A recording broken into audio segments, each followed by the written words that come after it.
నమస్కారం. ఈరోజు స్వాతంత్ర దినోత్సవ వేడుకల వేళ మన ఫౌజీ టీం నుంచి ఒక పోస్ట్ వచ్చింది. చాలా బాగా నచ్చింది. ఈ వేడుక కాక ముందు యుద్ధం జరుగుతూ ఉంది స్వతంత్రోద్యమ కాలంలో. ఆ యుద్ధంలో ఎంతోమంది వీరులు అసువులు బాశారు, ఎంతోమంది త్యాగం చేశారు తమ జీవితాన్ని. వారందరికీ సెల్యూట్ చేస్తూ, వారందరికీ వందనం చేస్తూ స్వాతంత్ర శుభాకాంక్షలు అంటూ ఫౌజీ టీం ఒక పోస్టర్ ఇచ్చింది. అందులో మొత్తం రక్తం, అల్లర్లు, మెడలో జంజం ఉంది. దట్ మీన్స్ అతను ఒక బ్రాహ్మణుడై ఉంటాడు, క్షత్రియుడై ఉంటాడు. ఆవేళ ప్రభాస్ పోస్టర్ చూపిస్తూ ఫౌజీ టీం ఇచ్చిన అప్డేట్, రేపు డిసెంబర్ 3వ తారీఖున సినిమా రిలీజ్ అవుతుంది ప్రపంచవ్యాప్తంగా అన్నారు. నాకున్న సమాచారమైన మన మధ్య వీడియో చేసుకుని బట్ అప్లోడ్ చేయలేదు. సుభాష్ చంద్రబోస్, నేతాజీ సుభాష్ చంద్రబోస్ ఆజాద్ హింద్ ఫౌజ్లో మన ప్రభాస్ పనిచేశాడు అన్నటువంటి సినిమా స్టోరీలో.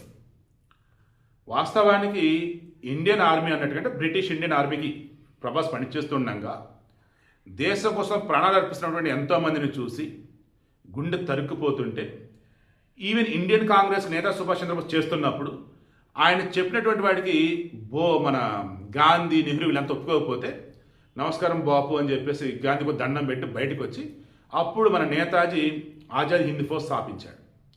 ఆ టీంలో ఎంతమంది మన దగ్గర ఉన్నటువంటి పెద్ద పెద్ద గొప్ప వాళ్ళు జాయిన్ అయిపోయారు. అందులో ఒకటి ప్రభాస్ అన్నట్టు.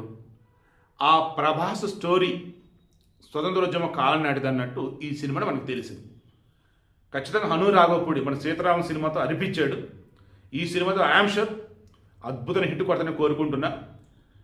దేశ స్వాతంత్రోద్యమ చరిత్రలో మనకు తెలియని ఎన్నో నిజాలు ఈ సినిమాలో హను రాఘవపూడి చూపిస్తే నాకు తెలుస్తుంది. ఎందుకంటే హను రాఘవపూడి గొప్ప దేశభక్తుడు అండ్ సనాతన ధర్మాన్ని గట్టిగా ఫాలో అవుతాడు.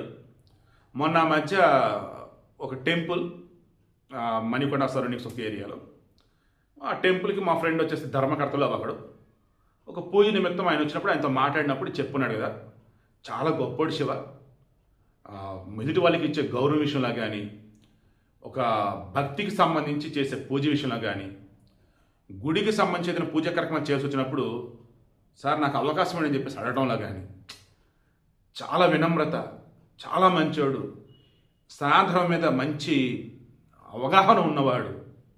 ఇతను తీస్తున్న fauji cinema super duper hit అయింది శివ అన్నాడు. ఈరోజు ఇండిపెండెన్స్ డే రోజు వాళ్ళు పెట్టిన పోస్ట్ చూస్తే నాకు అదే అనిపించింది. చాలా బాగా చెప్పారు. ఈరోజు వేడుక, దీనికి ముందు అది యుద్ధం. ఎంతోమంది అసూలు బాశారు, వారి త్యాగాల ఫలితమే ఈరోజు మనం అనుభవిస్తున్నటువంటి ఈ వేడుక. చాలా బాగా చెప్పారు. I'm sure fauji super double hit అని కోరుకుంటూ ఉన్నా. డిసెంబర్ 3వ తారీఖున